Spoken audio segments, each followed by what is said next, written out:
Hello everyone, welcome back to my channel. Myself Ravis Kumar and the USN is 1VE22CS126. So today in this video I am going to explain some topics about the CN computer networks. So without wasting our time, let's move to the topic.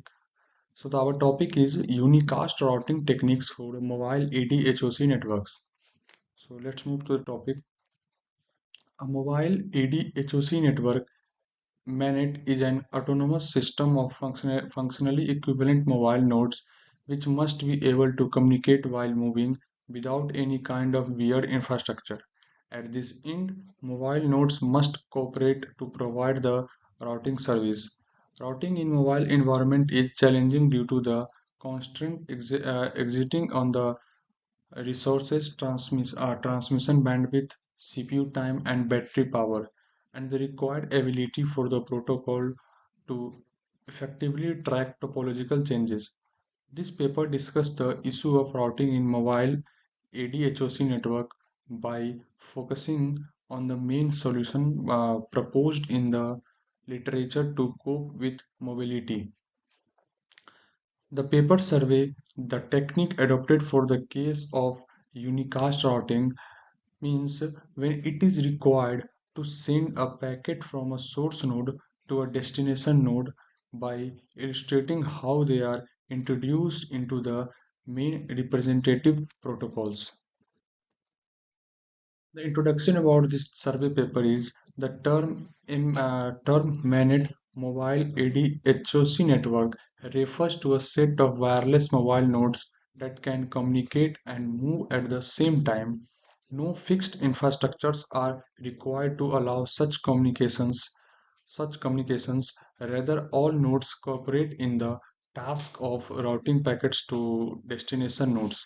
This is required since each node of the network is able to communicate only with those nodes located within its transmission radius R, while a source node S and a destination node D of the mainnet can be located at distance much higher than R. When S wants to send a packet to D, and D is the destination node and S is the source node. The packet has to cross many intermediate nodes, and so this reason MANET belongs to the class of multi-hop wireless networks. Proactive protocols. The advantage of these protocols is that a path to the destination is immediately available so that no delay is experienced when an application needs to send packets.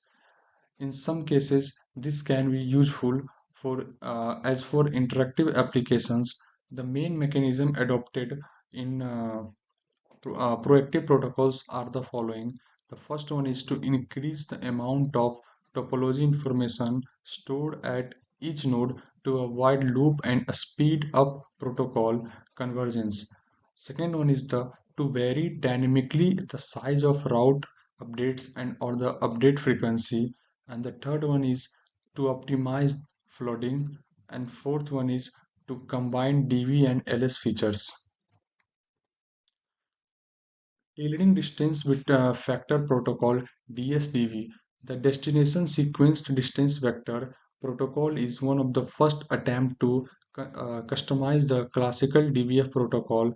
The key element of DSDV are an aging mechanism based on monotonically increased sequence numbers that indicates the freshness of the route and which is used to avoid routing routing loops and the count to infinity problems.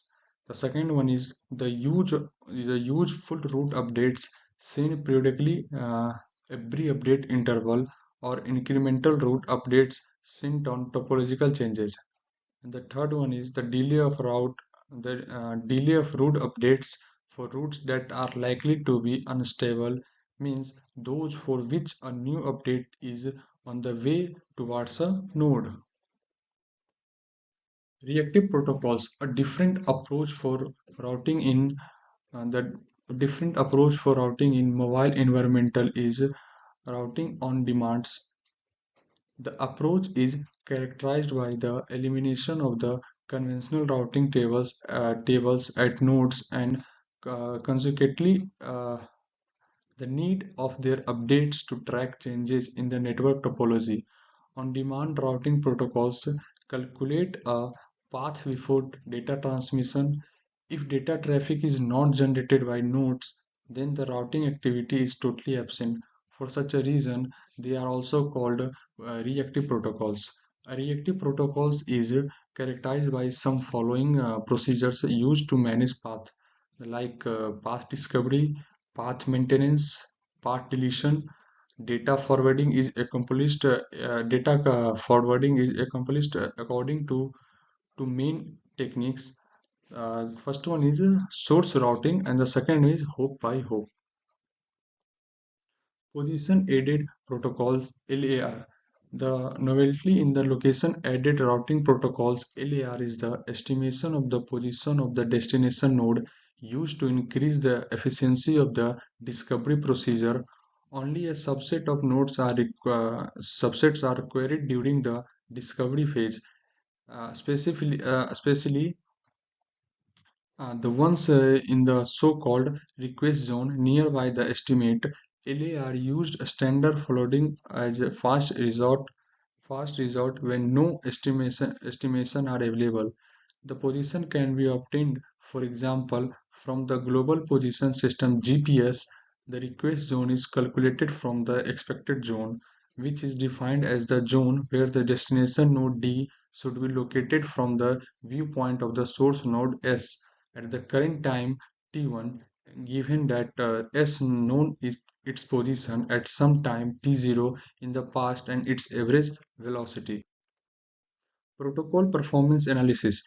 A protocol performance analysis aims to measure two complementary aspects. The first one is how efficiently the routing service is provided with respect to a give set provided with respect to a give set of cost indexes, bandwidth, battery energy consumption, CPU cycles. The second aspect concern application oriented matrices, means the performance seen externally by an application in using the protocol. To evaluate these two aspects, protocol complexity analysis and protocol simulation have been used. The aim of the complexity analysis is to measure at a simplified and abstract setting the resource required the protocol in performing and single protocol operations. For example, the reaction to a link breakage. The last one, the calculation.